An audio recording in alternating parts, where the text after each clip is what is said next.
China is a land of 1,000 landscapes, with deserts to grasslands and everything in between. But for me, one place reigns supreme. It is known by some as China's Little Switzerland, but I think that tag is far too simplistic. For this cluster of heavenly peaks and untouched valleys, it's far more diverse than that. Real life cowboy.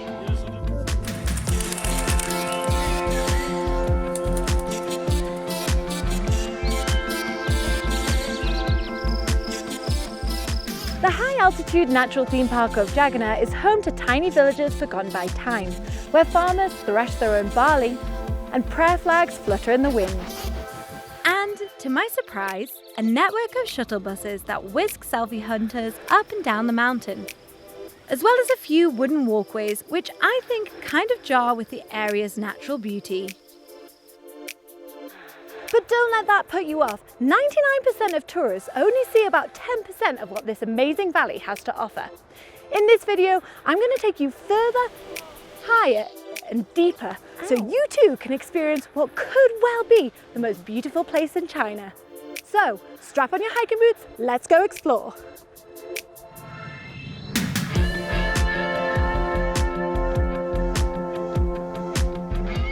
So after consulting with Ben, our friend and local expert who you saw in our last video, we decided to spend our first day hitting the legendary circular trail, which winds its way up and around the surrounding mountains, topping out at an altitude of almost 4,000 meters above sea level. We didn't really know what else to expect, except that given the altitude and the recent heavy rainfall, we would be in for one heck of a challenge.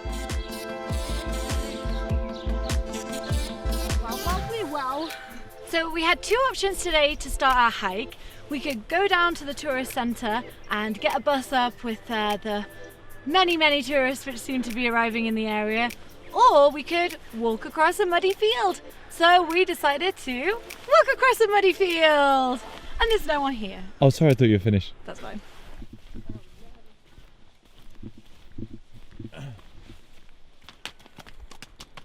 你好。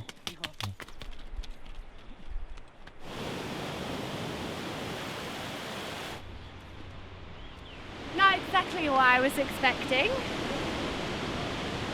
So in hindsight, we probably should have just got the bus because we might have got up here a little bit quicker and saved some energy. But it was a very beautiful road, so I guess, you know, swings and roundabouts.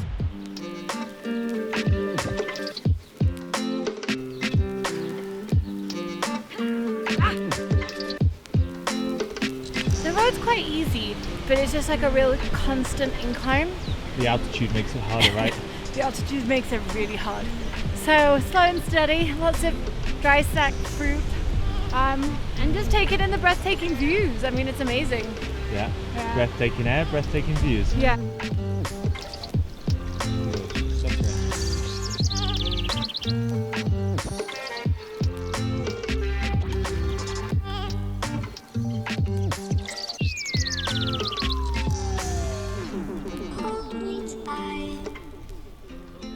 Wow, it's not every day you come across something this beautiful in the mountains. Look at that backdrop.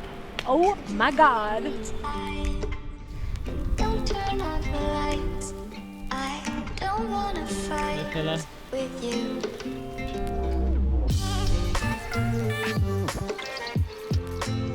Looks like there's snow up there as well. The snow It's like up a glacier. looks like fog's coming in off the mountains, and it just looks amazing. Perfect weather, perfect hike. Perfect company. Aw, you're cute, perfect company.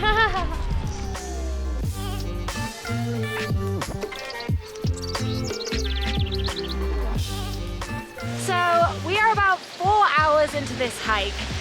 We've been taking it slow and steady. It's going to be about 8 hours, but I don't think we're at the halfway point yet. But I'm okay with that. I think it's going to be a nice full day hike.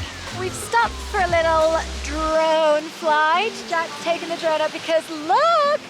Can you see these mountains? Oh my gosh, it's so beautiful.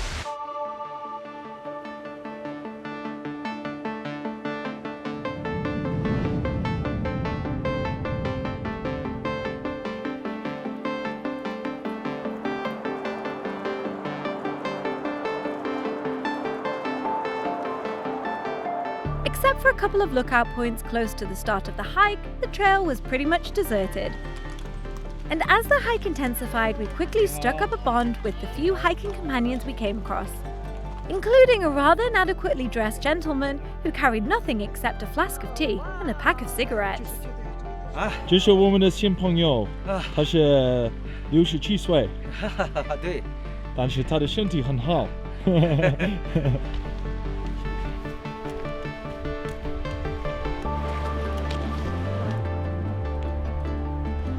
Keep getting higher and higher. You see a pace has slowed way down. I think somebody's in need of some food. Nico, do you need a snack? Yeah. How are the energy levels, Nico? Pretty low right now. It's very muddy. It's hard to walk through. So we're gonna have a snack. This is our lunch, packed well. But I am very, very excited for a very nice meal later. Some noodles or something. I feel like it would be better if you were helping me and not filming me.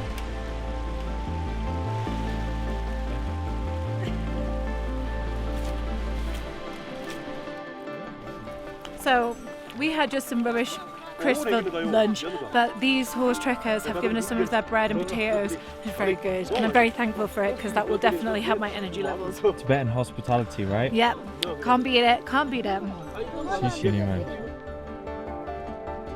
We've walked so high, we're at snow level. I reckon it would have been pretty snowy here this morning.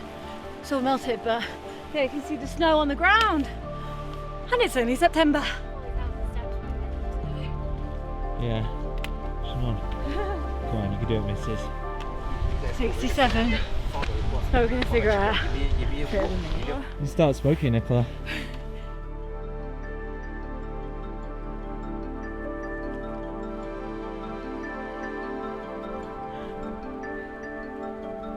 We are absolute messes, and this guy looks pretty clean. I don't know how. Gansu. I think we're at the halfway point. I think we might have just passed the halfway point, which is awesome news because this way looks like we're about to go downhill. Yes, because we have been climbing for like, what, 5-6 hours now? And we're at like 4,000 meter altitude. So it's been tough, but the end is in sight. I think we're going downhill, which is great. Taking the drone up. Some guy on a horse is about to come say hello to us. Everyone's super friendly. It's been pretty amazing. Yeah. Real life cowboy.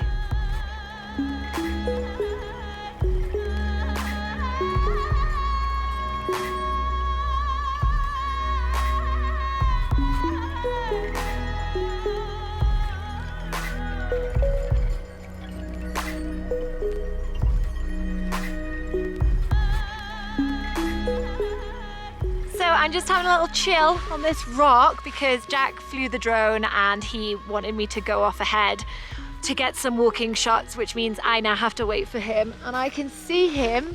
He's running down the mountain over there. Hey Jack, so what happened? You lost your phone? So I lost my phone, so then I went to go look for it, found it, and then I was running late, so I decided to run all the way to visit Nico. I lost my phone windshield like a... You are such a loserholic. My tip is look for the horse poo, because then you know you're going in the right direction.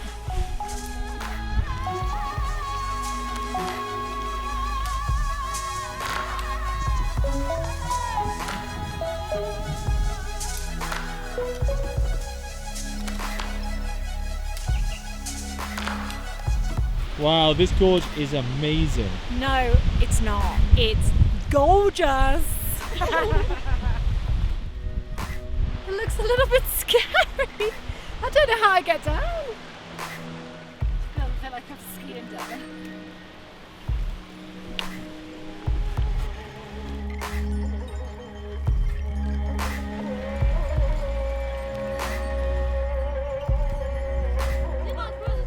So we just randomly bumped into about 30 Tibetans who were like, hi, come.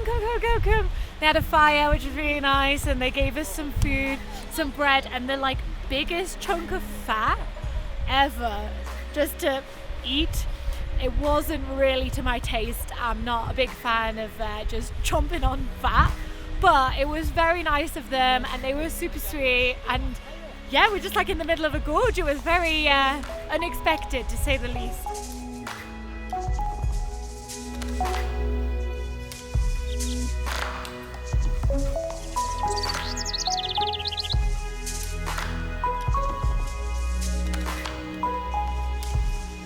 Over the course of the next hour, more and more locals appeared from seemingly nowhere to give us a lesson in descending the mountain and crossing the rivers, many of which were frighteningly flooded after several days of heavy rainfall.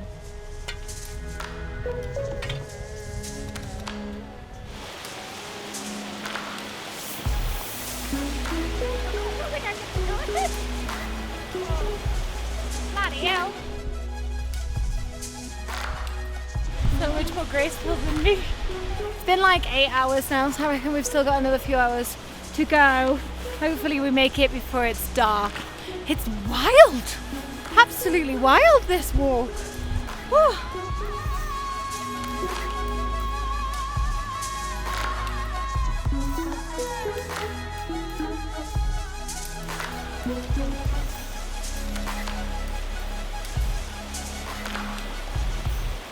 You know what they say? You should never let a black cat cross your path. What do they say about black cows? Hello, fella. Hello.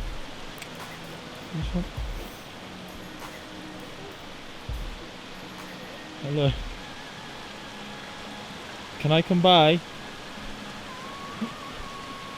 May I pass? Thank you. Thank you. Oh, there's lots. Thou shalt pass. Okay. Lie. Your friend. Oh, okay, good. Yeah, we're so close to the end, but how the f are we gonna get across this? It's a tad muddy, innit? Oh, Jesus. Hey. A bridge? That must mean we're very close to the end because none of the other crossings have been bridges. I'm so thankful. Oh.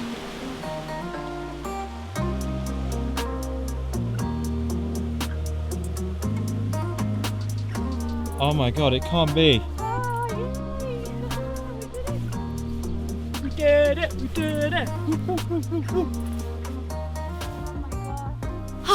We made it. It's taken us about 10 hours to get to this point. The first bit was a little bit tough, I think, because I struggle going uphill. So I thought it was going to get easier going down, and actually I was completely wrong. Most of the way down is like 45-degree angled mudslides. So that was pretty tough on the knees, I'm not going to lie. And intertwined with that was lots and lots of river crossings. So basically, wear hiking boots because I am covered in mud and my boots are soaking wet because of the river crossings.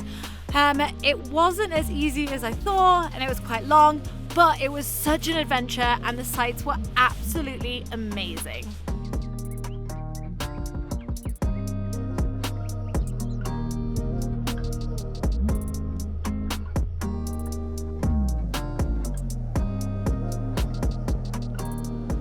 Oh my god, I'm so hungry. After a 10-hour hike, we have not had a proper meal today. So we came to this Muslim restaurant and we ordered 3 bowls of noodles. I cannot wait to try them. This one is a cumin one. They're really good.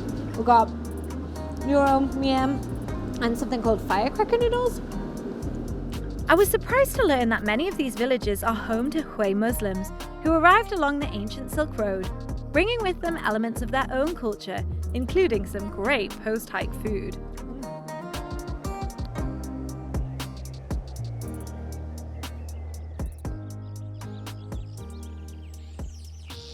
But by far the dominant culture here is that of the local Amdo Tibetans. Hello. They are devout Buddhists, which is why you'll find in every village religious buildings with grand gold roofs that glisten in the midday sun.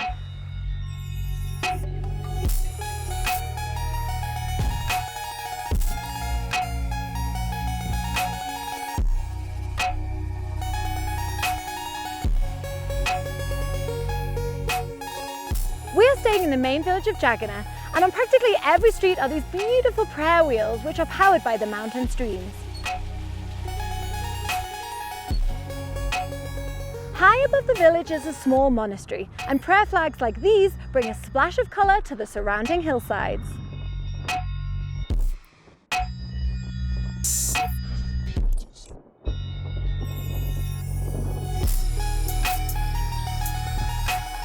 Tourism has certainly brought wealth to the area, with many families choosing to open guest houses and local Tibetans using their mountain knowledge to offer horse rides and maintain the trails.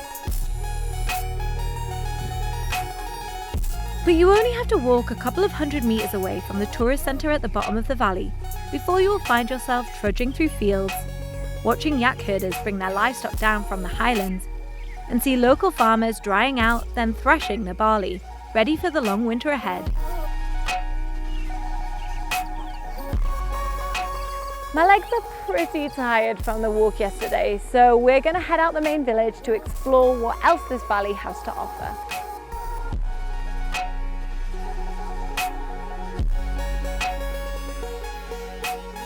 Whoa! I mean, seriously, look at that view! I can't believe it. It's absolutely gorgeous.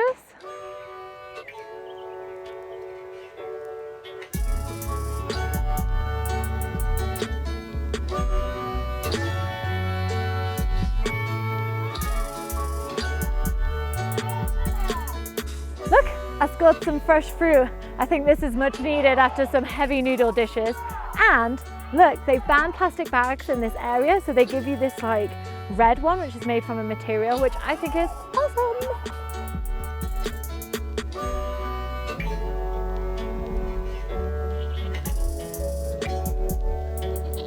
Despite its recent development, life here has a pretty slow pace, so I recommend slowing down your itinerary and spending a few days meandering through the valleys. Just make sure you bring a wide variety of clothes, as the weather is very volatile. One minute you will be hiking in glorious sunshine, and then it's hailstoning, like the biggest hailstones I've ever seen. So I'm not sure how long we're going to be here for, but we're trying to hide out and avoid them because they hurt. Ow. But if you come with a decent raincoat and an adventurous spirit, you have nothing to fear. Although as the area opens up to tourism, the authorities are definitely trying to appeal to fair weather travellers too. As the local infrastructure improves, you may be tempted to join the flocks of tourists who swing by for a day or two. Jump on a tourist bus or maybe climb a wooden staircase or two. Sure, you'll get some amazing photographs, but I feel you'll miss out on the true essence of the area.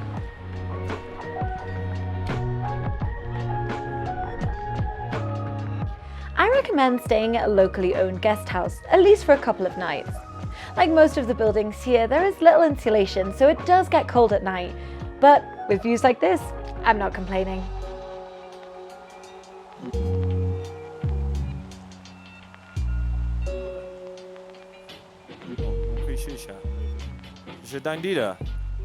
Our host Joe was keen to show us the local area and was all too happy to give us a lift on his motorcycle or show us the best hiking trails or jaw-dropping lookout points.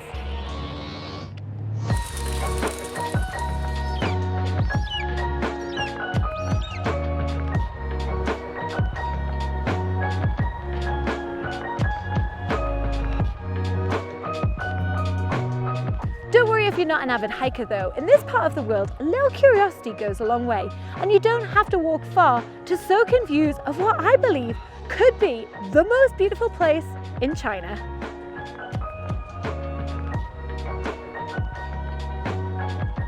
Do you agree with me? Leave me a comment below letting me know where you think is the most beautiful place so I can visit there and make a video about it.